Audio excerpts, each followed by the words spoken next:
I think we're live now, Greg. Welcome to Left to Center. Left of center. Oh, Phil told me this was LOCPOD. Rock Pod? Yeah. Oh, right of center? Right of center. I think if you told Tom that, we might not have got the show. No. But welcome to apparently Season 8, Episode 7. What constitutes a season? Because this hasn't been 8 years. No, definitely not 8 years. I guess they didn't leave us that information. This is January 24th, 2023. My name's David Uran. I'm the president and CEO of the South Shore Convention and Visitors Authority. And to my left of center, Yep. would be Greg Falkowski. He's our Chief Operating Officer for the South Shore as well.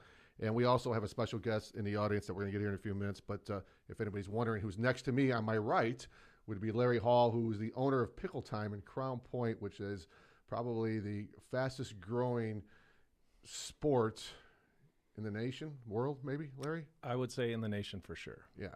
So we're going to dive deep into that a little bit here. But apparently, for us to be able to talk about all the topics today, we have to talk about our advertisements and sponsors. You want to start off with that? I will. I'm going to start off with Tri Electronics. Tri Electronics wants to be your complete communications provider. Tri Electronics has been a leader in the industry for more than 55 years, Greg. 55 years and growing. They are very dedicated to assisting their clients with their system integration needs. Tri Electronics has the expertise and experience to provide superior results for a wide variety of projects. For more information, call Tri Electronics today at 800-722-6793. Again, 800-722-6793. You'd think there'd be like a website or something on this. Yeah, for the computer company. Yeah, for something that's like Yeah. communicating, Yeah. Facebook account, something. But if not, you know what? Give that Tri Electronics a call today at that number. I'm sure they'll share all that information with you. Yeah. Maybe we'll give out Tom's cell phone number later. Personally. Yeah. Oh, yeah. He would like that. Mhm. Mr. Donovan would be at those calls all day long. Mm-hmm.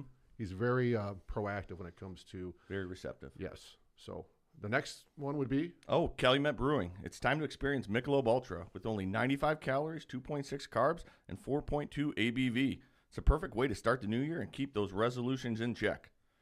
Unless you're in dry January. yeah. But whether you're a pro athlete, a daily step counter, the journey is only worth it if you enjoy it. That's why Michelob Ultra brews a light lager that's worth every single sip. So no matter if you're kicking back after a workout or enjoying a day on the slopes, you're sure to enjoy a great beer. Head over to Cal Brew or the Michelob Ultra websites and social media pages for details on this great family of beers. Enjoy the Ultra lifestyle with beers and cheers responsibly. You would think maybe they would have something here this morning that we could actually show our viewers what a Michelob Ultra would look like. Yeah, that would have been nice. Yeah. Just, What are you guys talking about, this dry January stuff? Well, some people have dry. We should talk. Chris is behind the scenes today. So, Chris, you want to introduce yourself? Because apparently everybody in this office today has never been together like this before. So, Chris, introduce yourself so our viewers and people on Facebook and, know who you are. I am Chris. I'm the B team. That's me. He's trying to save the C team here. Yeah, So, that's it. He's known as Chris. He's like Cher. yeah, Yeah, when it comes just to one name. One name. So, thanks, Chris. Hopefully everything's working well. Can you hear us? Yeah, we're live. So I pushed the button correctly. There we go. So I guess we have to continue because if not, the lights are going to go off here. Speaking of lights, Power America. Are you looking for a new career in 2023? If you are a person who enjoys working with your hands in challenging or ever-changing environment, an electrical apprenticeship might be for you. Earn a competitive wage while you gain valuable experience, Greg. Did we mention the employer pays for your benefits, including health insurance, pension, and an annuity? If so, visit, apply697.com. POW, sponsored by Powering America. POW, as they call it. POW. So, And we'll do one more ad. Rogers Roofing, when you want the best for your home, the family trust the best in the business. Rogers Roofing. Rogers Roofing has transformed homes in Northwest Indiana and Chicagoland for more than 54 years, providing quality roofing, siding, gutters, windows, all backed by the best warranties in the industry. To learn more and to schedule your free consultation, visit rogersroofing.com or call 219-933-9145. That's rogersroofing.com, 219-933-9145. And remember, at Rogers Roofing, excellence is expected every time. we have one more. Misprint Printing. Misprint specializes in delivering the highest quality of signs and printing on time and under budget. That's two key things. You want it on time and less than what you thought you were going to pay for it. Misprint Experiences has experience and technology allows them to customize, commercialize, and on-demand printing and sign solutions. So let's give this company, who's been in Chicagoland and Northwest Indiana for over 30 years. They have two convenient locations, one in Munster and Hammond. So we give Rick a call, or I don't have a number, but I guess you can look it up, right? Yeah. So Google. we're looking for Google's a nice thing. Misprint printing. Okay, it says stop ads, part 2, next page. I guess that's later, right? We'll do that later. Okay, all right. So we did our contractual obligations that we were told to do. Mm-hmm. So now here we are. I was going through. It's kind of convenient that Tom left all his information here. Season 4, episode 24, all this other notes that are right here. It looks like there's like a laundry list of people that they looked who do this show, and our names aren't even on this. No. So it's like scratch off, scratch off, scratch off. We go to the next page, and then I say, oh, maybe I shouldn't read that. That's these are all private notes. I should just leave that alone. But yeah, but here we are. So we're going to talk about sports, leisure, tourism, and what we have done in the past over the last just 6 months, but we've done historically from our other positions to where we're at today, about how economic development in Northwest Indiana has a big part of success with sports being in its background. Absolutely. I think Mayor Land of Crown Point is keeping that going right now with a big project at the Sportsplex. Yeah, they're currently renovating, I believe, 7 of the 10 fields out there, and putting turf infields. And you've kind of seen over social media some of the larger directors of these large sports events, your NSA, your USA Baseball, USSSA, have all put out there in their book of business and all their followers how this new Crown Point Sportsplex upgrades are going to be ready for the spring. And that's really, got people excited for the next softball, baseball season coming up. So for those who don't know, what is turf change from a typical skinned infield? Well, you and I both know. I think we need to let our viewers know that. For one, it's a better experience play. During whether you're there in the first day on a tournament or the last day on a Sunday, you're going to get more of a consistent play. So you're going to have a better opportunity out there to have less errors, more consistent play in the field. But from a city perspective, the logistics of maintaining it, weather, Mother Nature is probably the number one thing that we have out on an outdoor venue that can really disrupt a quality of a tournament. So if you have rain delays and you got to put mix out there to try to dry the fields up, that stuff could really delay the game or maybe cancel a tournament. Turf will allow you to get through that type of weather element. An hour or two later, you're playing as if nothing took place, and the quality of the competition in the field becomes paramount as you're able to resume play. And the consistency on that for the players, but also from the city's perspective, will make that a much more better experience, but saving along the day. I think you've done a great job when you were the chief of staff at the city of Crown Point to look at the difference between, what we do on a skin infield and what turf would do on a 5, 10, 20-year basis, and how much money that would save just on materials and time. Yeah, some of the stats are just basically you can almost get 4 times as many hours of play in a year versus skin infield. In our area, you can start earlier and you can end later, and during the day you can start earlier and end later. So the hours and a business side that the city's going to be able to rent those for is going to return their investment quickly. So. Well, we live in Northwest Indiana, right? And what does that mean? You can get 4 seasons in one day. So, I mean, the weather application in Northwest Indiana is difficult to maintain and predict. But especially when you do it logistically and you bring these large tournaments in, like, I'm displaying the NSA logo here, and we have the World Series that comes to Northwest Indiana. You're expecting 200 teams to come through a particular time. And, if Mother Nature would come in and disrupt that, and people would see maybe that this week would be a bad week to play, what's the first thing they're going to do? They're going to cancel. Mm-hmm. Hotels don't get their people to stay in the hotels. The restaurants don't get the customers that they're expecting to come in. And staffing is now reduced because you have a reduced amount of customers coming through. So it is a domino effect. But having those turf fields in Crown Point will make sure that the likelihood of a tournament being completed in some capacity will take place, and those customers are going to come here and they're going to leave their disposable income here. That's right. And that's the economic wheel that brings money into Northwest Indiana. So it's a huge investment. Looking forward to it. Yeah. So coming this March, late March, and they've had a great winter to do construction. Yeah. So those are going to be done on time and hopefully under budget. On time and under budget. Yeah, it's like Yeah. misprint part of the project here. So Yeah, I know I've been out there and I've seen one of our local contractors, Austin Equipment, who's doing the work, who's done work all around the region on turf fields from football to soccer to baseball. So comes in with a lot of experience, and Dave usually gets the job done on time. So looking forward to that. I know. talk about Dave Austin. Dave Austin. Yeah, not you, Dave. Yeah, because it's always a challenge. Yeah. I know I'm looking forward to it. Selfishly, my kids' 11U baseball team, we have 3 tournaments already scheduled in April. So Nice. make sure you get that done. Nice. My kids are all growing up. Yeah. So You got some still playing on turf fields. one.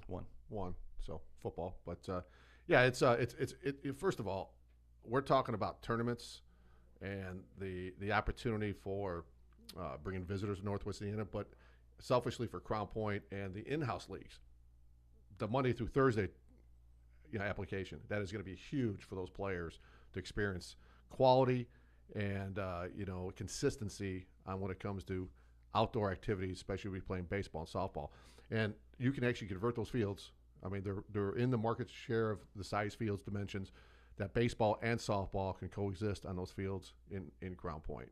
Absolutely. And so it sets the example for the other municipalities around us too. I know that Valpo has a huge project coming in, and Crown Point and Valpo have that long history of similar type communities, square, same size.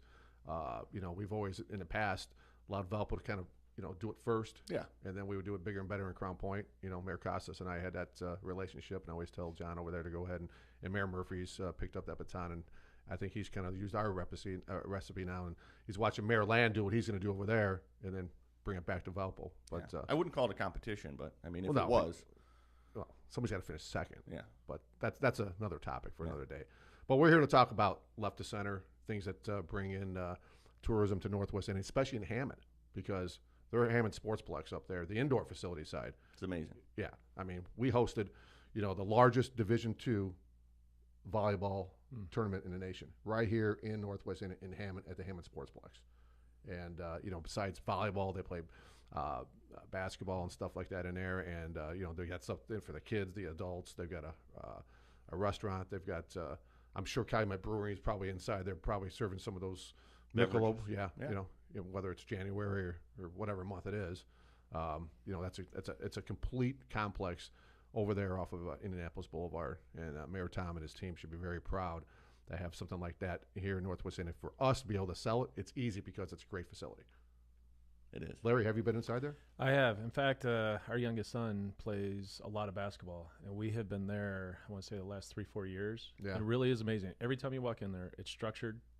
You know where you're going. It's clean, and everybody just comes in and out just either exhausted from the games they played, but everybody has a good experience. Like you said, the restaurant, you go upstairs, downstairs. It really is a good venue because you can see from the top, look down, and just be comfortable with what you're doing. And from the coaching aspect, they move things along really well. So who's ever organizing the tournaments or the facility itself, it really is a fun place to go to. Yeah, and I know that our director of sports and leisure, Megan Gooden, is always excited to have an opportunity to showcase a product that when Hammond Sportsplex involved, it's pretty easy for us to come in here and make everybody look good because that's a testament to what you just said. The staffing over there takes pride in what they do. The facilities by themselves speak for themselves. Sure. But you have to have the operational side of it to make sure that you're maintaining it and have that first experience be your best experience. And that's why we're always excited for an opportunity to showcase that location within our book of business. Yeah, and then the success is showing. I mean, there's another hotel going up at Kennedy Avenue right now that I think just opened its doors. So that means the Sportsplex is being successful and people are coming to the area. So congratulations to Hammond on that. Well, I mean, before we dive into our show, I mean, I know that we're talking a little bit of the peripheral side of what we do. We did bring some gifts to leave here in this collage of things and people have left over the time. I know that when I was in a show, I brought the bowling pin because Hammond definitely squeaked out a victory over Crown Point one time, and so that was the pin that was signed off on. And but it looks like everybody's brought some things here, so we kept that tradition. We're going to leave some some tumblers here that both Kevin and the mayor can use for the South Shore. So we're going to leave that as well. We've also brought him a hat in case, he wants to wear something in the wintertime or the summertime. What's that hat for? This is for the Crossroads Bowl. This is for the Division II college football that was taking place here in Northwest Indiana that we're pretty much the host on. And Yeah, where was that played at? that was in Hobart at the Bricky Bowl. That's a great event. That's a few days, right? The teams come in from the two conferences in the Great Lakes area. Yes. And they do a great job working with our local schools. So it's hosted at Hobart High School. Yeah, for the last couple of years, it has been. Truman, again, I believe, won this year, and 28-27. They three-peated, so they've won it 3 times. Wow. Yeah, so we're going to be actually meeting with the organizational group tomorrow. I would say weather pending is not the case. We're going to meet with them. Yeah, and, a little snow doesn't scare us. No, we've learned not to cancel. No. In Northwest Indiana. So we'll be going down to Indianapolis tomorrow and meeting with the commissioners and talking about not only football but basketball and volleyball and bringing back hopefully some of those collegiate tournaments here, conference tournaments here to Northwest Indiana, and using our facilities here in Northwest Indiana, which plays a big part of our book of business and how we support the municipalities and make sure that people have a sporting event take place, but more importantly, people get to visit our great Northwest Indiana. Yeah. One thing that not a lot of people may know is what those student athletes give back to the community. And they spent a lot of time the days before the game in the Hobart elementary schools, going around, meeting the students, telling them what it's like to be a student athlete, student first, athlete second. They had dance-offs in the classrooms, snowball fights with paper. So they're creating memories for these kids that'll last a lifetime when they see, a group of 60, 80 football players that are larger than life to them. Wow. Well, and I think if you saw some of the video of that, the players themselves enjoyed it just as much as the fifth graders did. I mean, because it was experience on both sides. And you just never know when you have a chance to play in a sanctioned bowl game that, win or lose, the experience that you have is second to none. Those are the memories. Obviously, if you win, it probably means a little bit more, but just the experience itself, those teammates are going to have that bond the rest of their lives. And then, 10, 15 years down the road, they're going to, come back together and say, hey, remember when we were in Hobart, Indiana, and we played in the Division II Bowl, and, So we're going to leave that for Tom here. And we're also going to bring him a shirt. Chris, we brought an extra large for Tom. Is that going to be okay? Is that something that's solid size, or honestly, I have no idea what size you wear. Oh, that's a great answer. I'll take it. I mean, I think that's a good size for me. Oh, all right. Well, I'll leave it up here. If it's still here, I mean, we'll obviously know what it means. But if Chris, you take it, we understand that as well. So, Chris, how's our viewership out there? Is it like record numbers? I mean, I know a lot of people are anticipating this day with new blood coming in the office here, and so that excitement was really. Last night, the phone was ringing off the hook. People were, private messaging me and saying, "What time is this show? Take off, and we're going to watch it." And a lot of buzz in the air. I'm going to assume it's huge. Okay. I wasn't taught how to do all that cool stuff. I am not actually on social media or any of that stuff. So so we don't know if anybody's even listening or watching. Well, you got a few people. I mean, Kevin said had fun today. So Kevin Smith. Yeah. Thanks, Kevin. At least he's up. Yeah. Well, I think one of the hidden gems in Hammond, which relates to this gift, is that Mayor Tom, based on my time on the golf course with him, will utilize heavily, especially at Lost Marsh. Yes. A lot of water there at Lost Marsh, so we brought Mayor Tom a South Shore ball retriever. Yeah.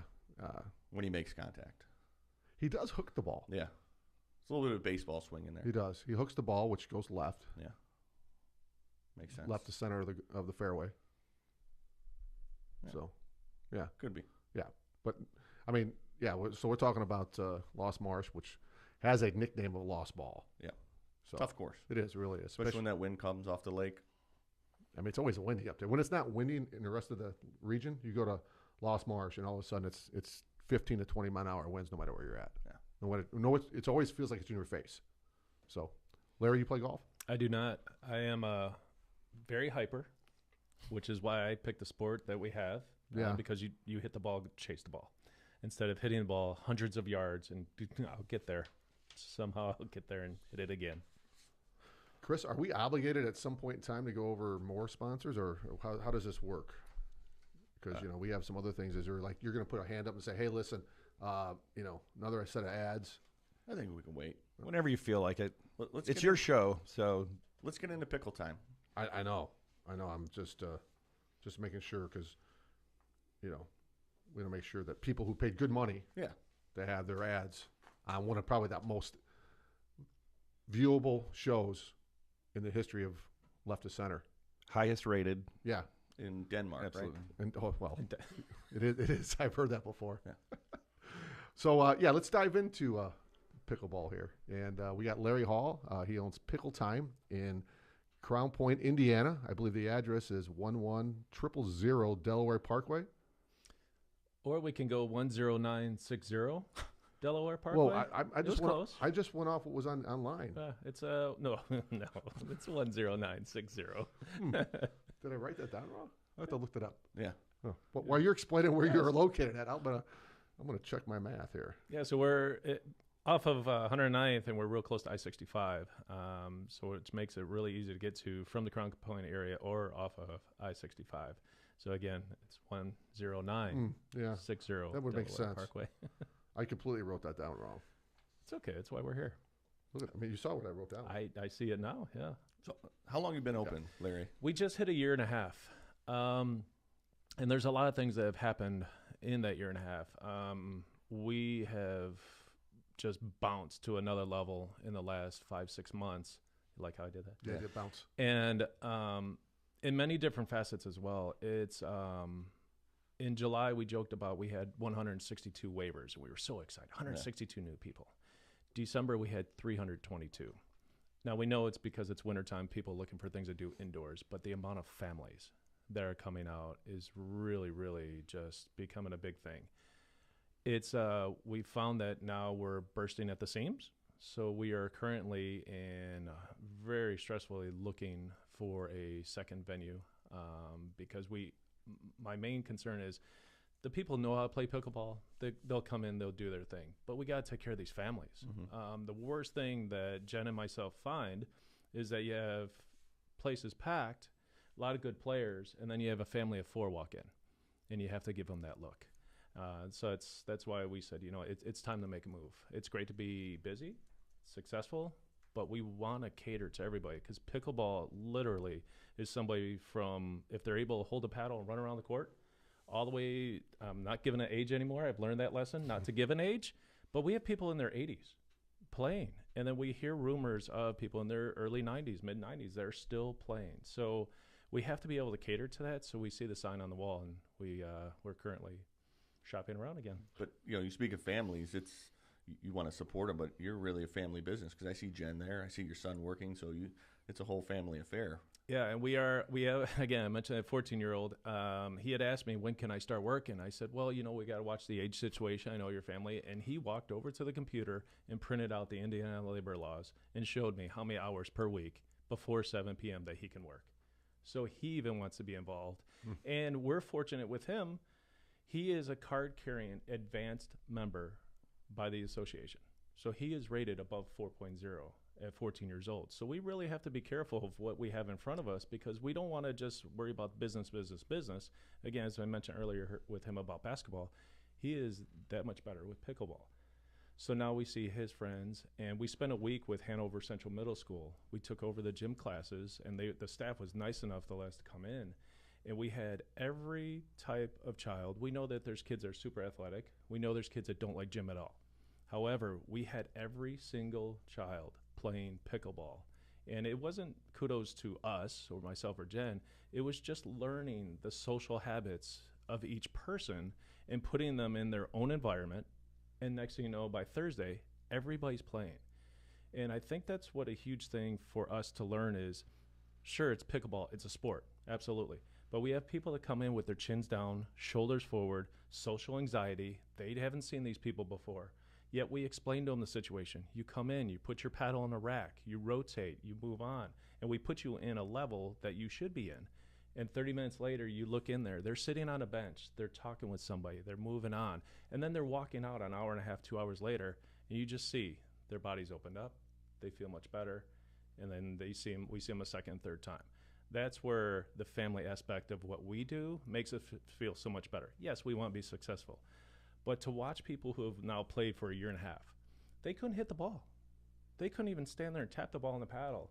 And now they're in our bubble league tournament, or now they're in our intermediate leagues. And that's where it's really fun to watch everything, the human aspect of the sport, for us at least, transform. Well, you bring up a great story there. I mean, I never even thought about the curriculum part of the school. I mean, because when gym class, I mean, it's difficult to get people to come out and play, kickball or whatever they're going to do. And here, I mean, you're absolutely correct. This sport you're talking about, and it took a little time for us to warm up to it because we had a little bit of history of just being upset at the sport. Not so much the sport itself, just how it was presented to us. Mm-hmm. That's a story by itself. Mm-hmm. But once we had our Tuesday talks at your location, and we actually got on the court, and you just saw how quickly we gravitated towards the excitement of what this is, because it can be very competitive, but at the same time, it can be very enjoyable based on no matter what level you're at, and feel like you can contribute to the sport at any given time once you walk on the court. We have a lot of people from the church, I'll say, not a church, but the church.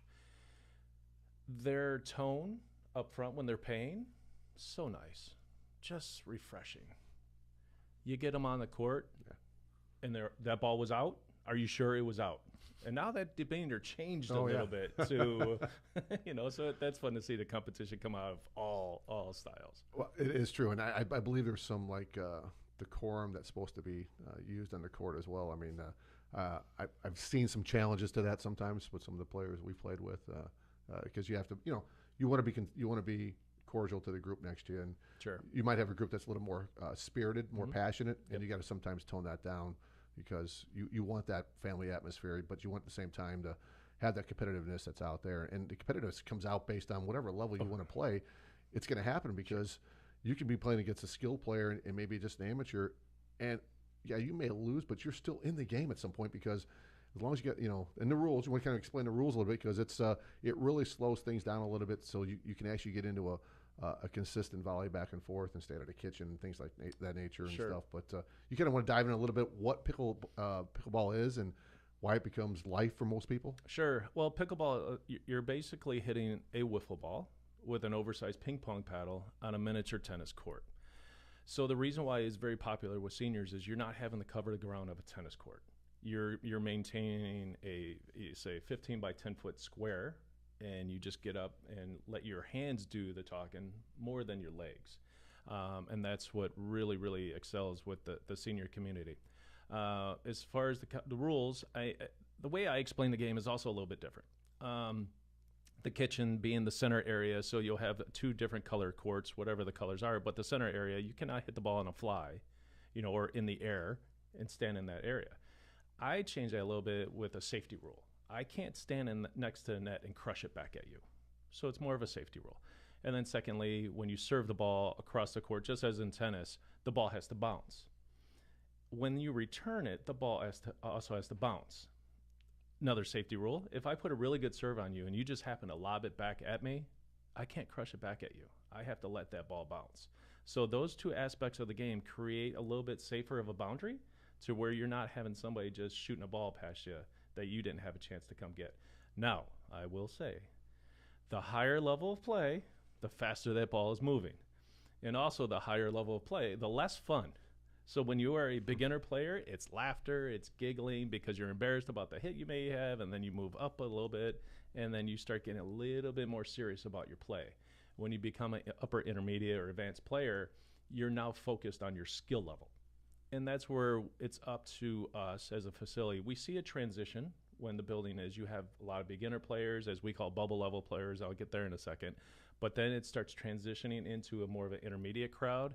It's very important to keep that separate. And that's where, with us only having the 4 courts, because when we opened up, we didn't know if this was going to take off. So our risk was we were happy with the 4 courts. But now it's very, very, very important to keep those areas different, because the intermediate, it's serious. It's you're there for skill level. Beginner, you're there maybe for fun, get your heart rate up a little bit, and enjoy the game. So we keep that separate. The area that we felt like we really made an impact on the sport was we had a lot of beginner players that no, they're never going to be ready for intermediate play, but they're better than beginner. So Pickle Time basically started because I do work with the NBA, and we were in the 2020 season was in Disney, and we call it the NBA bubble. And we also have a kindergarten teacher that helped me with the term too. But to help these people move on to another level, we started a space or another level of play in between beginner and intermediate called bubble.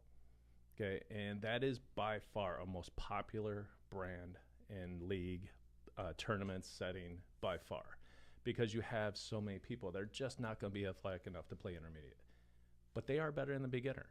And it's the laughter, but you're still working on a skill level, and it's really taken off for us. Well, I think we should, as the South Shore, initiate a tournament for the municipalities, because I think we always talked about having these like Olympics with different municipalities, whether it's Hammond, Crown Point, Hobart. Pickle Time and pickleball would be something I think they could all Everyone could could play. show into, and put 4 to 8 people from each municipality and have a large tournament, and crown the South Shore Pickle Time champion of municipalities, and through our leadership, and and obviously whoever rises up out of that municipality can play Greg and I for the actual true cup, Yes. and then actually pass out a Pickle Time trophy. I think we should facilitate that. I agree, and don't let everybody fool you. When these two gentlemen get on the court, I did mention the church people about how they're nice out at the reception area, and then they come back. These two gentlemen, don't let them fool you. They're ferocious. They love the sport. They come in, but the heat is on. And you two both, how you both have progressed in playing the sport. So we've seen it with you two as well. Yeah. In the beginning, you didn't know what to do, and now it's smoke, and you guys do really well. There's been research and maybe some off-court practicing taking place. I'm not going to confirm or deny that, but yeah, we have a competitive spirit in us that when you get on a court, you typically leave your friendship behind and you play competitive sports out there. So pickleball is not any different for us. I follow Dink on TikTok. Yeah, A lot of good videos. Yeah. So it's a pretty unique name. How'd you come up with that name? And do you ever get any like weird phone calls thinking it's something different? Yes, I'll start with that question first. We were open maybe 2.5 months, and we had a biker gang pull in the parking lot. Okay. Now I have hair gel, athletic clothing on, so I see 8 to 12 bikers pull in, and I said, well, this is going to be interesting. Back there biking and had their chains and leather fly. I said, well, I don't think those are approved pickleball shoes, but let's see what we're going to get here. Right. They thought we were a pickle bar, so they were coming in for some shots. Oh. And explained to them kindly that we do sell pickles, and we do have adult beverages called pain meds, but that's not what they were looking for. So we'd have to turn that away. But the Pickle Time, fascinating enough, again, I was driving, had to come up with a name, a slogan, a logo, everything. And our 17-year-old, when obviously he was 15 at the time, his friend just drew a pickle, which almost resembles this. And then I called my brother. I was really struggling. And I said, I got to come up with something. And he says, remember that video game when we were kids? And it was called Burger Time, where the chef ran across and knocked the bun down and the burger down and Chris is and going, did yes. it. I remember that one. Now we got Chris. Yeah. I told him, I said, hang up the phone, call me back. And he called me. I said, welcome to Pickle Time. How can I help you? And it just took. And then we had a marketing crew that drew everything. That was really helpful via marketing. They kind of put it all together for us. And now it has become a logo to where I show people, before I show them, I say, whatever mood you're in, you could be a bad mood, just had a bad day. I'm just going to show you something, and I guarantee you put a grin on your face. And it is true. It's 100% of the time. I show people a logo, and they just giggle. They just don't know what to do with it. Well, I remember the first time you came into the city and kind of say, this is my idea. And we're like, what do we got here? What are we opening up here? And then when you explain it all, and especially the backstory and how you were stuck in the bubble, because maybe people don't know your backstory and what you really do. This is taken off to be a very time-consuming but a family-oriented business. But how did you get to even come up with this idea? Because you were stuck in that story. So I think that story by itself is pretty creative. Again, I work with the NBA, and when it was announced that we were going to have a complete season in Disney, we were taken back a little bit. I spent over 100 days for the NBA season. We got to about 3/4 of the way through, and people were really starting to mentally break down. We had to fill out a survey. We were COVID tested every morning, and we had to fill out a survey before 11 o'clock every morning. The last question on that survey was, are you in need of a mental health therapist? It was getting serious. People were missing their children, their family, everything, homesick, because we literally would leave our room, walk to a convention area to a buffet style enclosure. They would put the food in your container. You walk back to your room and eat. You would get on the bus to head to ESPN Wild World of Sports. You come back, go to your room. It was really, really, really stressful and strict because we were in the height. I mean, that was in the height of COVID. And we didn't have one person get sick in the bubble. Get through 3/4 of the way through. Now we're in the playoffs. A lot of teams left. And now it opened up. Coronado Springs is where the resort we were at. And Disney was kind enough to put pickleball courts, tape pickleball courts on the asphalt in the parking lot. And that allowed us to get out of our rooms. And it's a sport to where you're still spread out a little bit. We were still masked.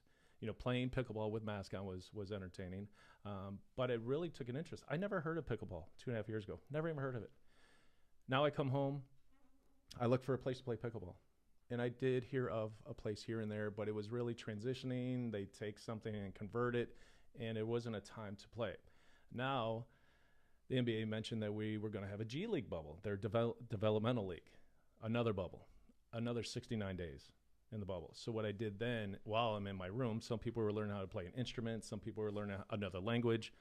I did all my homework on how to open up a facility. From the flooring to the material to the paddles, the balls, TVs, the whole deal.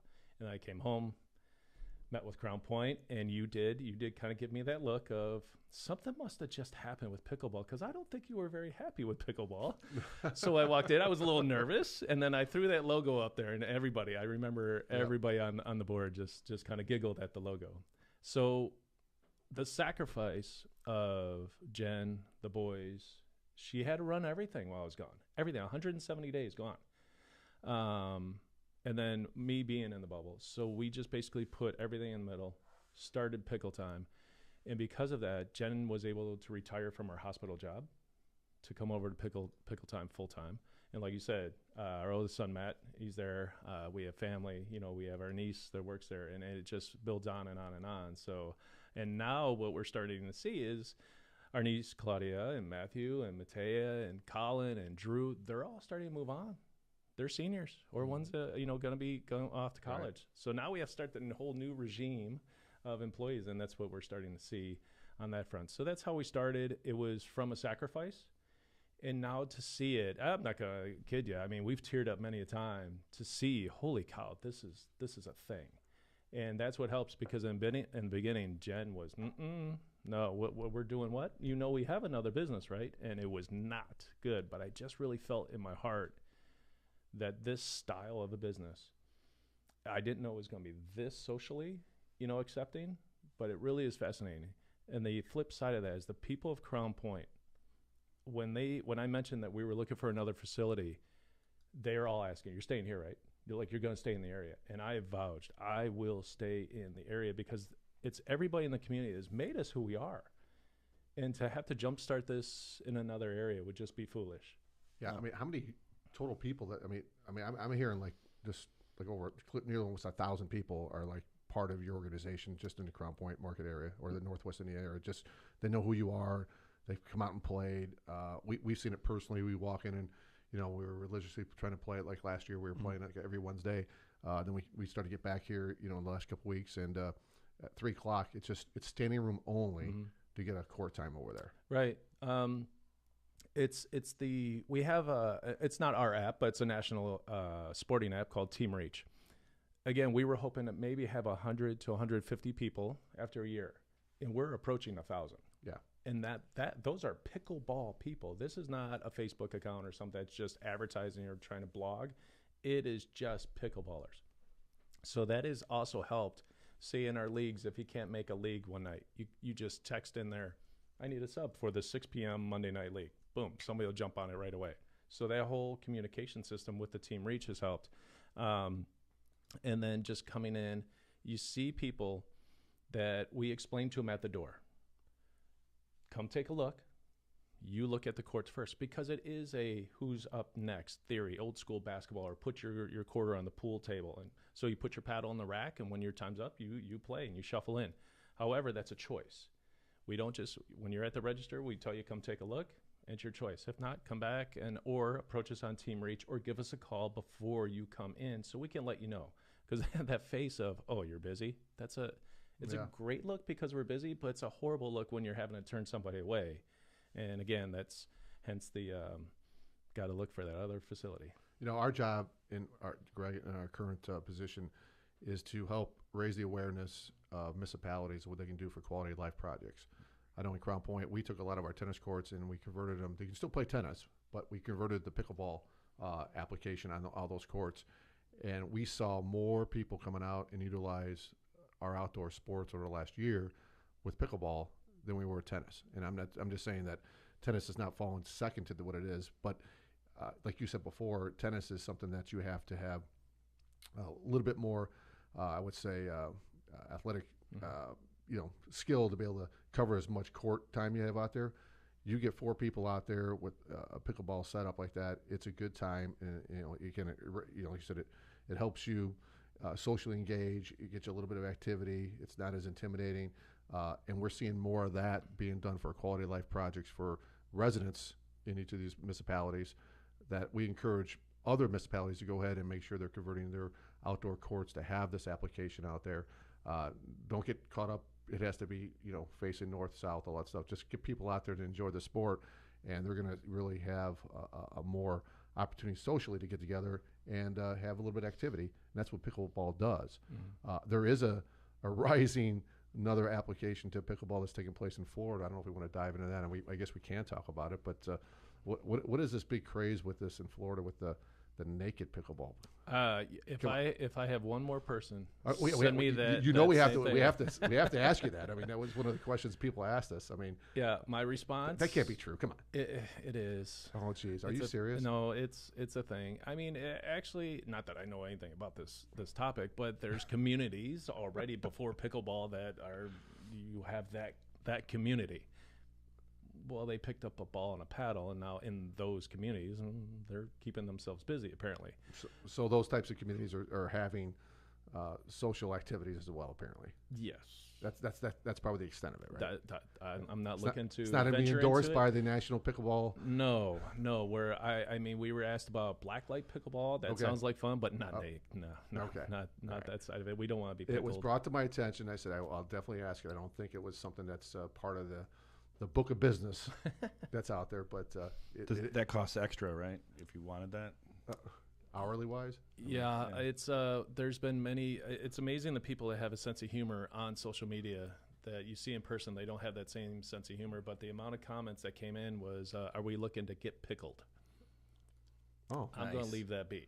So yeah, it's we're not gonna venture into the naked pickleball, especially in the summer with the garage doors open. It's just not gonna bode well. Yeah, Off Square might frown on that. Yeah, that would probably be a thing. Yep. Yeah. So the other question I had was, do you actually have the mascot costume for pickle time? Is somebody actually have like being parades? Yeah, I mean, look at the colors. That would be perfect for the St. Patty's Day parade with somebody in the green pickle up and down Main Street there, and really promoting the pickle time here in Crown Point in the only nighttime St. Patty's parade, probably in Northwest Indiana or in the Midwest. For sure. Yeah, I'll actually dip into that and how ironic enough to where what we're speaking about today.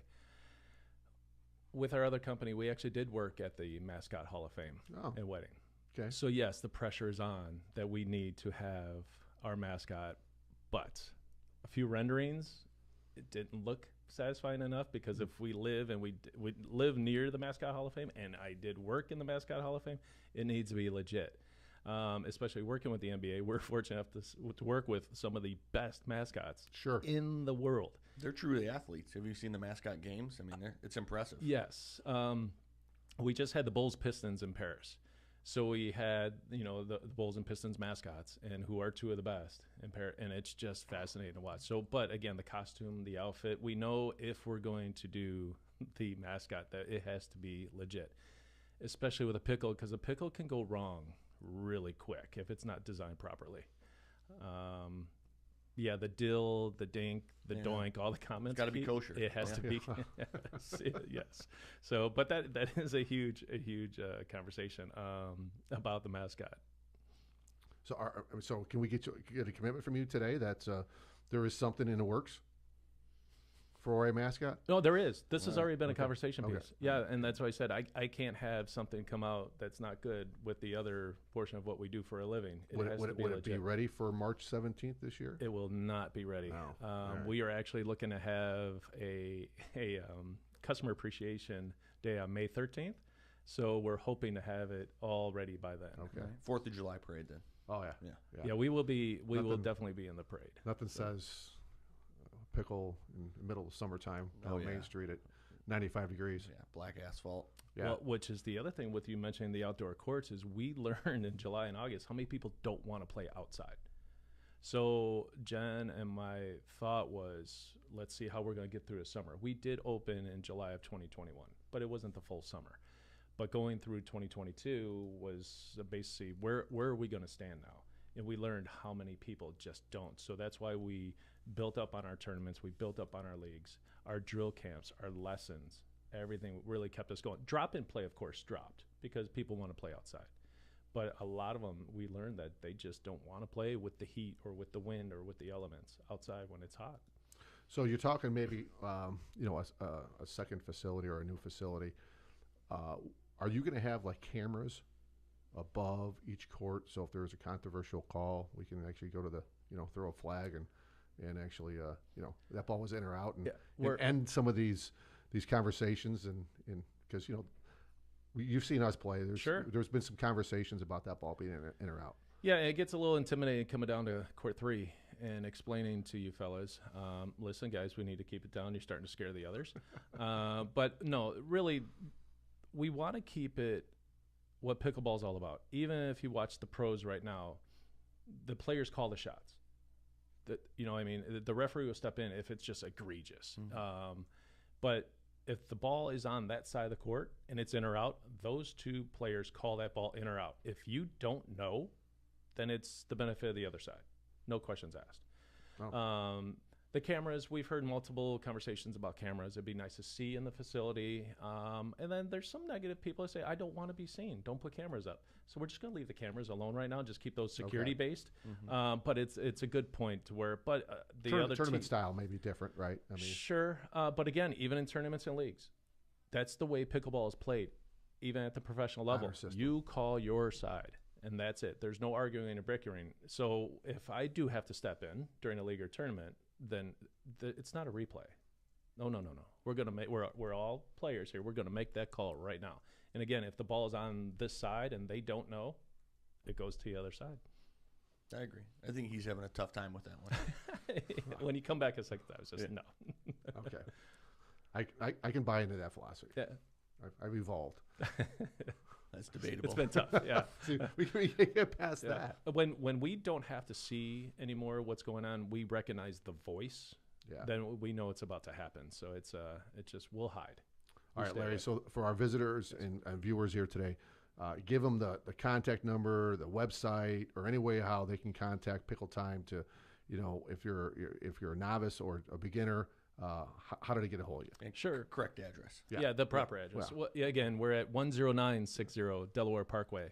And our website is pickletime.fun. And you can find us on Facebook, again, at Pickletime, or at Team Reach. Again, Team Reach not only is just communicating about our facility, but it's also we have a full calendar of daily events. So in case you're wondering if it's going to be busy or have something going, everything from our corporate parties, birthday parties, leagues, tournaments, drill camps. So Team Reach is the app you can pull in your app store or Droid, anything to get into downloading or uploading Team Reach. And our code is 00083. All right. Chris, how are we doing on time? It's your show. You can go as long as you want. You can go as short as you want. Wow, we told we had 1 hour. That's all they paid for. Yeah. So speaking of how we pay for the show, I think we need to do the second part of our ads. All right. Well, we got Byway Brewing here. Byway Brewing is a family-friendly microbrewery with a spacious tap room and outside patio. Our brewing equipment offers a unique backdrop for your private event, like weddings, reunions, or corporate parties. We are also conveniently located just off of 8094 and Kennedy Avenue South exit, directly across from the Indiana Welcome Center. Come by and enjoy Byway's award-winning beers and unbeatable menu. For more information, check us out, bywaybrewing.beer. So is that Press Tamers? Am I reading that right? Yeah, I would go with that. Okay. Press Tamer Insurance Company, Ron Press Tamer Insurance Agency, has been located for decades right on Indianapolis Boulevard, serving for all your insurance needs. They specialize in a wide variety of insurance products, serving including auto, home, business, life, and much, much more.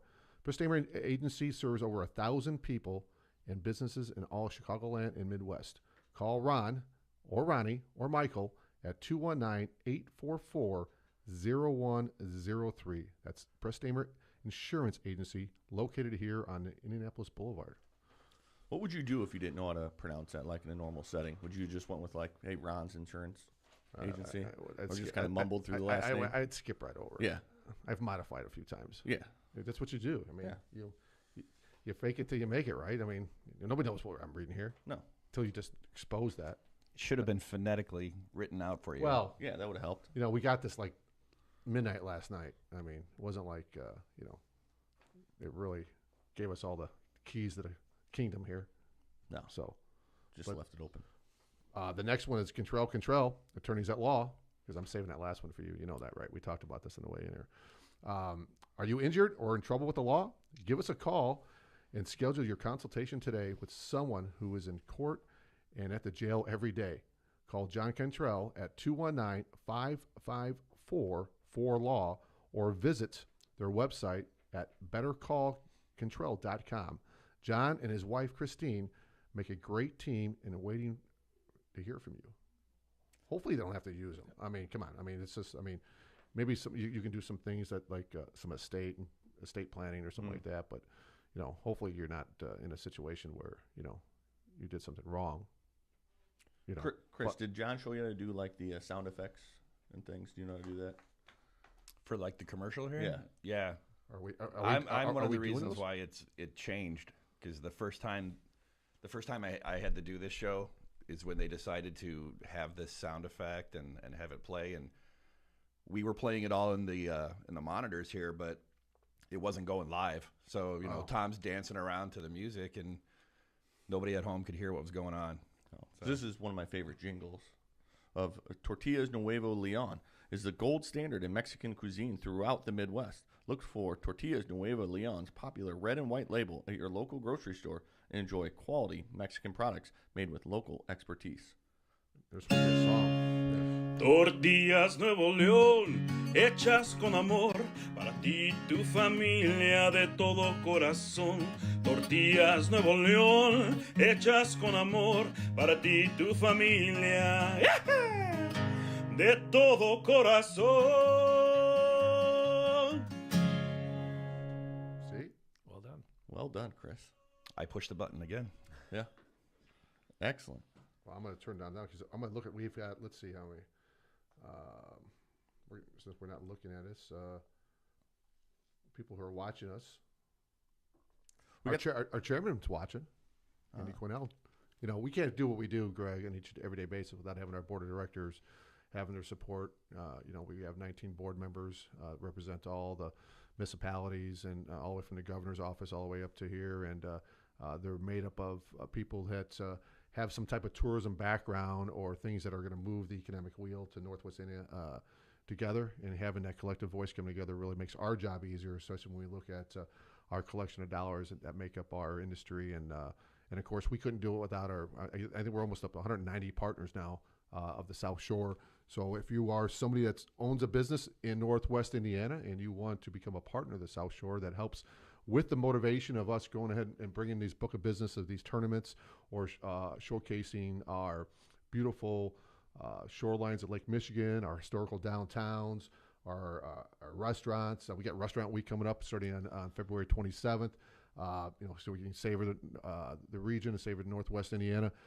You can become part of the book of business that the South Shore is all about. And we encourage you to get a hold of Barb Mack at our office and be able to become a partner. And we have different sizes. So whether you don't necessarily even have to be somebody that's in the tourism business, right? I mean, you just want to see great things happen in Northwest Indiana, and you want to be able to help us have a little bit of dollars out there, because when we go to an event owner that's nationally and they want to bring their event here, we've got to buy that event here, and that's how we bring that business here. So that's kind of the money that we put on the street, so to say. And once we get that event owner to come here and commit to Northwest Indiana, then everything else takes care of itself. We bring the visitors, we show them the hotels, we show the restaurants, we show the attractions, the shopping opportunities, the historical, like I said, the historical downtowns, everything that Northwest Indiana has to offer that's economically not expensive, but you get the quality out of it.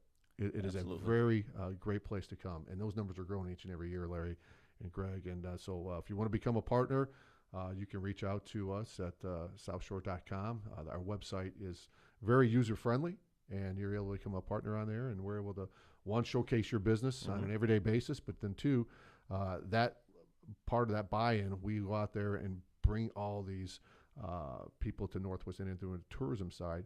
But more importantly, too, people, when they talk about tourism, they think that we're bringing people from outside the region, which is part of our mission statement, but we want to also showcase the local tourism side. So, like, we want people from Cedar Lake to be able to come up to Hammond to go down to Schererville, Crown Point to go visit Whiting. There's tourism within your own book of business here and what you do and how you're able to just showcase great things that are being done in the region. Yeah, I think one of the big changes that we're bringing, maybe it's small, but you typically go somewhere and you get a visitor's guide kind of for that area. We're changing it up, calling it our area guide. So it's not just for visitors. It's like Dave said, and there's some exciting things coming up this week in the region. Some things here in Hammond. Ice Cube is going to be at the Horseshoe on January 28th. Did you know that? I did not know that. See that you're getting breaking news on Left to Center and from the South Shore, Larry. Yeah. No, many things. County Line Orchard is going to be hosting the Big Barn Beer Fest on the same day, the 28th. So maybe hit up County Line Orchard for the Beer Fest and head up to Hammond for catch a nice show with Ice Cube. Yeah. A lot of options in the area. A lot of options. I think there's a comedy night, too, is there? Yep, we got a comedy night this weekend also. In downtown LaPorte is the Winterfest. There's improv comedy at the Anderson Winery. We have Once Upon a Weekend at Fair Oaks, so you can go down to Fair Oaks and up to Hammond and over to LaPorte. And many things for family-friendly activities. Yeah, I mean, you start talking about the dunes, the marina up there in Hammond. We got Game of Chances. We got three very successful casinos in Northwest Indiana, from the Hard Rock to Maristar to the Horseshoe. You've got your outdoor sporting things from the Railcats to the Corn Dogs to just many different things that we're part of that's out there. But Greg, I did notice that you are wearing something on your shirt today that we haven't even talked about, Larry. We're really geared on sports here today, right? You can see our passion. Yes. The Indiana High School Association has their girls sectionals starts next week coming up, and we have sectional pods. In Griffith, Valparaiso is going to be playing down at Lowell, where Crown Point's going to play. I believe Lake Central's hosting. Andrean's hosting. So we actually referee high school basketball. Okay, we've played it, we've coached it, now we're refereeing it. And one thing that we want to continue to remind people out there, that when they go to these games, support the kids. They play hard. Support your coaches, but more importantly, support those officials out there. My goodness, I don't know about you, Greg, but over the last couple of years, it's gotten much worse on the fan interaction about just how people view the game. We were just at a game this weekend, not wearing the whistle per se. We went to the Purdue Maryland game, and we're sitting in the stands and watching the game of basketball, and I can just hear the fan interaction on the court. And from a referee standpoint, I'm watching the game because I'm a basketball purist and I love the game itself. But I just can't believe the things I hear out of people, how they just don't understand the physicality of what basketball is today, and they assume just because a player is making contact with another player, they need you to yell to give that person a foul. It is unheard of anymore. Well, what's one thing you say to coaches in the coaches meeting before the game? Well, first of all, the two things we say to coaches. We're going to talk in a respectful and professional manner. If we can't do that, we're not having a conversation no more because, sometimes the coaches get involved in the politics of the sport because they want the next call. We understand that. But the other part is this is a contact sport. Our job is to be able to go ahead and decipher, is it a illegal contact or just part of the game contact, and that's where the difference maker is. You're going to have contact. And if somebody's not gaining an advantage, somebody didn't lose the basketball, somebody didn't fall down, and they're able to, get through. Larry, when you go watch a basketball game, are you there to see every play be whistled and stopped? Are you looking for a flow of the game? With my responsibilities, fortunately, unfortunately, I am courtside for every game. So let's go back to the bubble. I was part of all 205 games. So to your point, it was so amazing to be at so many games where there's no fans. Okay? It was so difficult to be in an arena setting and there's 50 people, not counting the players and coaches. Now you come out of that and I go to a middle school game. I'm in culture shock. I mean, I was literally twitching with how the parents or whatever are screaming at a referee. Screaming. I had just left the NBA 205 games. I get it was quiet. But now we transition to 2 years later, and it's out of control. And does it need to be monitored more? Well, it becomes a situation where as the arenas, as the NBA, or as a facility, you want the parent, you want to be able to speak your mind. If you keep the language down and have your opinion, that's fine. But it really has become, in the last 2 years or so, really almost abusive. You see referees walking out. That's the big challenge, too, because it doesn't bother us as much. I mean, we just get yelled at. I mean, it's just part of the game. But there are some younger officials coming through the ranks that, listen, they're not going to get yelled at. I mean, they can do something else. Yeah. And if we don't have the new generation of officials coming through, we're getting older, and we're being asked to do, 5-6 games a week. Yep. And that's becoming very daunting on us. And, and if the fan interaction doesn't get better, and you hear the announcements from the PA people each and every game, hey, have respect for the players, have respect for the coaches, have respect for, and it just goes on deaf ears sometimes. And and unfortunately, yeah, we're not going to be perfect on the court. Okay, Sure. The angles might be different from where you're sitting at what we see, but the continued yelling from the people that don't even understand the rules, that's what gets frustrating. Sure. And speaking of Hammond, this had to be 3 years ago. Big tournament, and we're in the finals. And there was a parent next to me and just giving this ref the business. The ref did have a bad game.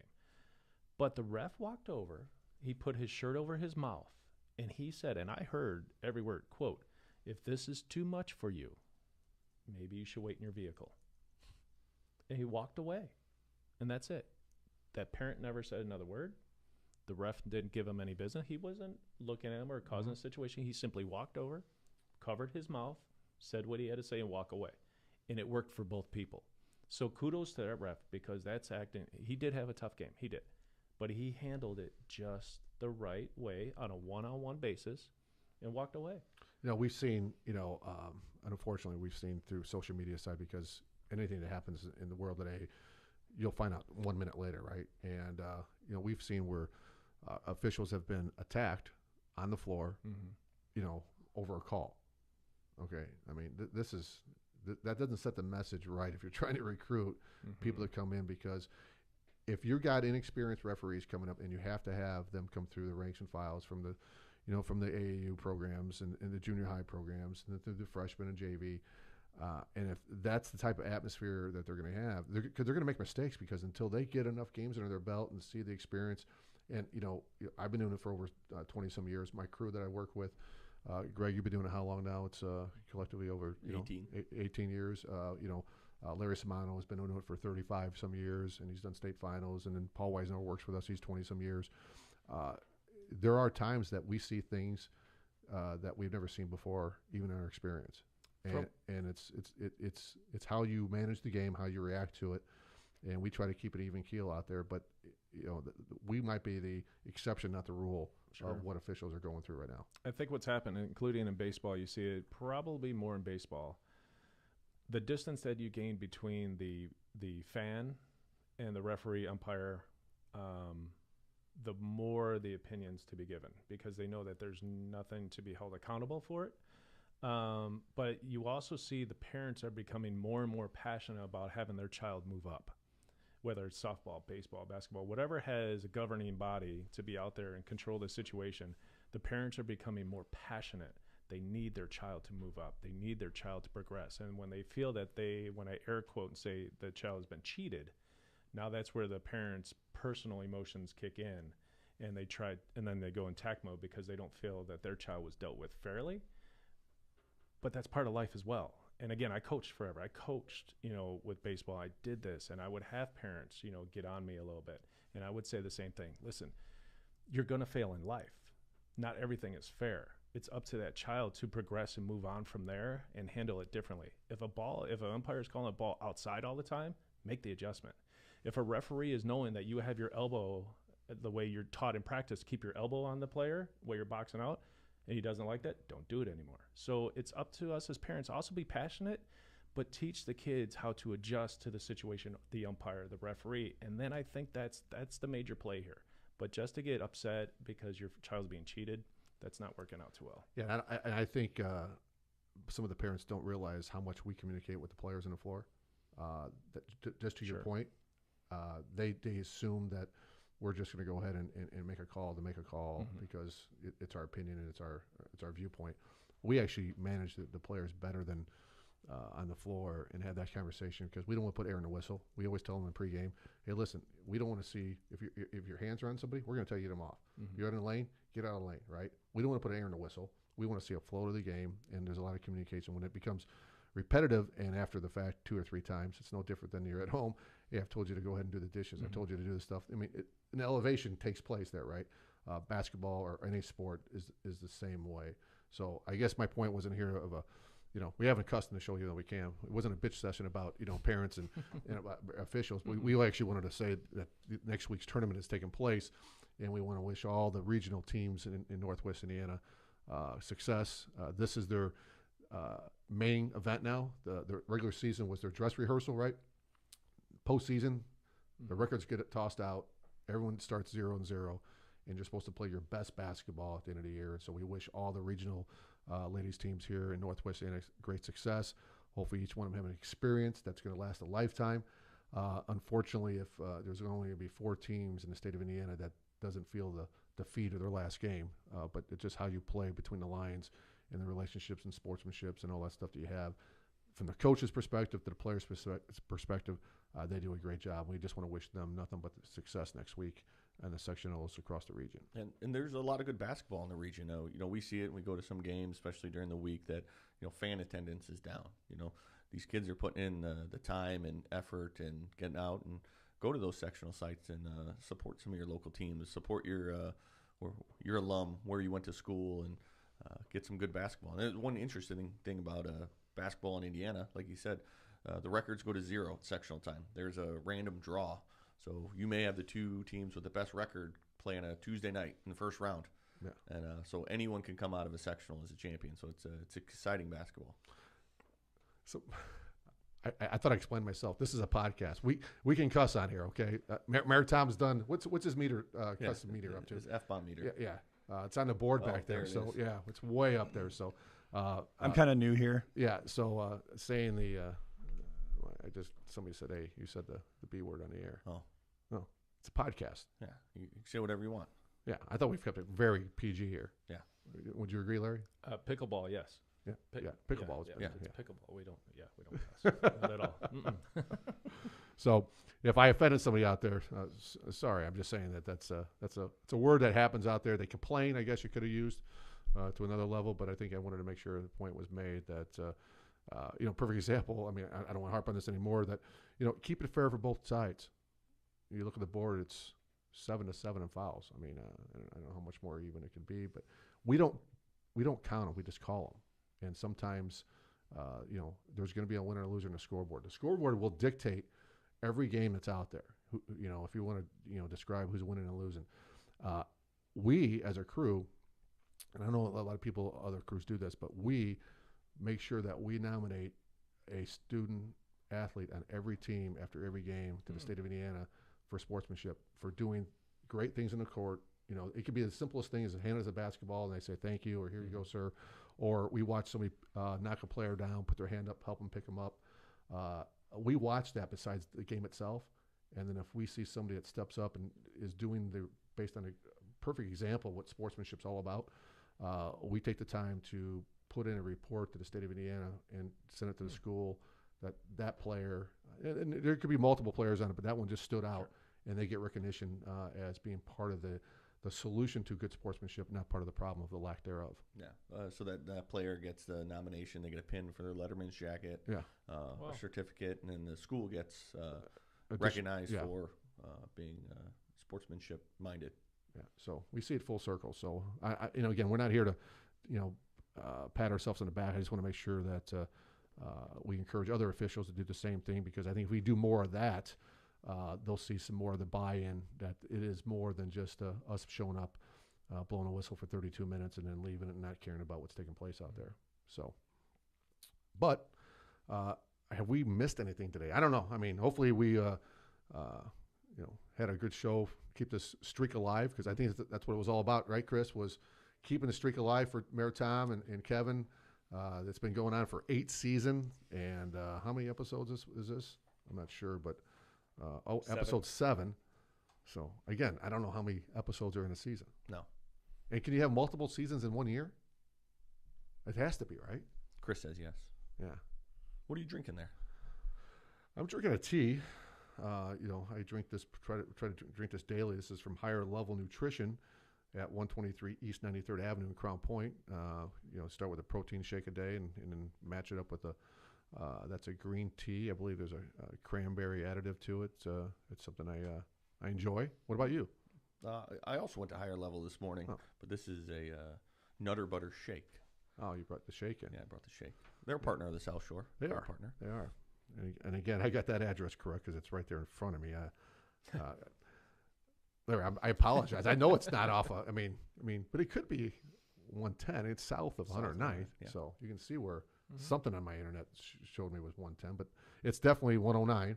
It's off that new beautiful roadway that people can easily navigate and approach there. You got a McDonald's on the corner there now. You got another hotel coming in that corner there. So it's a very easy, accessible location to be able to locate you to come play pickle time, not only in Crown Point, but anybody in the region. Sure, that flag off of 109th and I-65, it's massive in our world. Yeah, especially for the outdoor courts. We have to look at the flag. We need to know where the wind is going. So that flag is that's why we beautiful put it up. thing. It's a great thing. Yeah. You do have that outdoor court.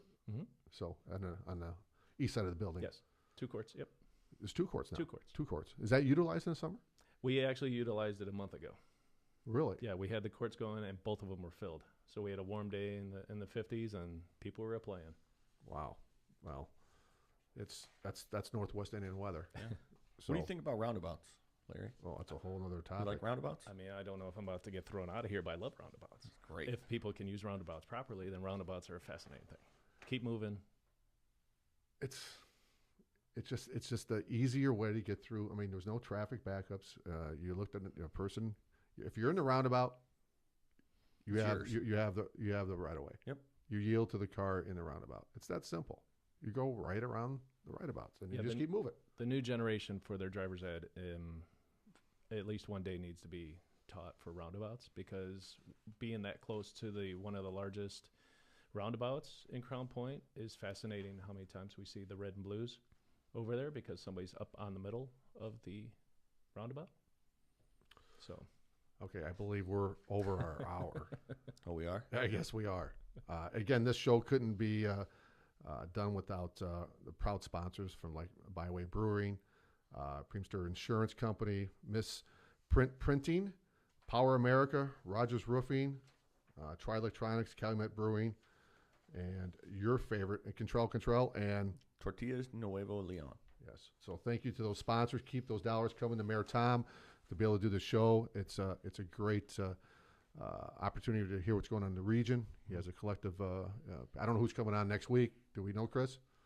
It's kind of a No. as you go type show, but that'll be episode 8 Of season 8, Yeah, 8/8. 23. Yeah, that'd be February. No, that's the 31st. We talked about that, right?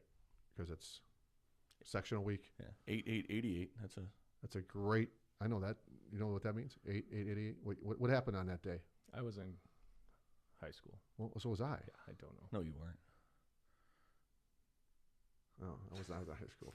I was 2 years out of high school. I was in college. That's the first night game in the Wrigley Field. Wow. And he got rained out against the Phillies. Rockies fan. And then Greg Maddox went sliding across the tarp. Yeah. Rockies. It's Rockies barely even been a team. 93? Yeah. 5. 95? Yeah. You guys won a World Series, what, Cubs. like Never. Oh. That's what's great about them. Dante Bichette? Yeah. Vinny Castilla. Larry Walker? Yeah. Andres Galarraga. Yeah, we can sit there all day long. Yes. Yeah. A lot of scoring. A lot of scoring. Mile high. All right, Chris, anything else that we missed? No, I think you guys did a good job. No. And we would like to just say, anybody who's viewing out there today, thanks for watching. Again, Left to Center is historically now something that's, I think everybody looks forward to on a Tuesday morning at 7:30. Especially in Denmark. Yeah, I think so. I think so. Isn't it #1 rated show in Denmark? Did I get that right? Sounds right. Yeah. Yeah. Wouldn't be something made up at all. We appreciate Mayor Tom for allowing us to use the studio this week. We wish him well wherever he's at. I hope he's enjoying himself and his entire crew. Chris, you did a great job. We didn't get any phone calls. Yeah, no call-ins. Oh, I shut everything else off. Oh, this was a limited show. That's right. There's only 1 or 2 buttons that I actually understand, and that's what we're going to go with. We were able to start it, and you're going to be able to shut us off here shortly. Yes, I think absolutely. We've extended our time. Yeah.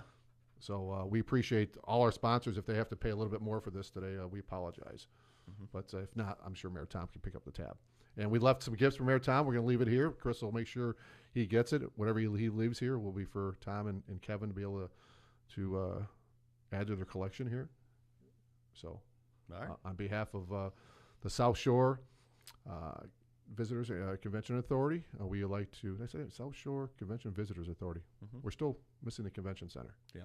But we're working on that. We want to say thank you, Tom, for allowing us at Mayor Tom, allowing us on there to talk about our upcoming events. Larry, thank you for being on there to explain Pickle Time and its evolution and where it's at today. And we wish you nothing but success. And hopefully you don't have to come down to Court 3 as many times as you have in the past.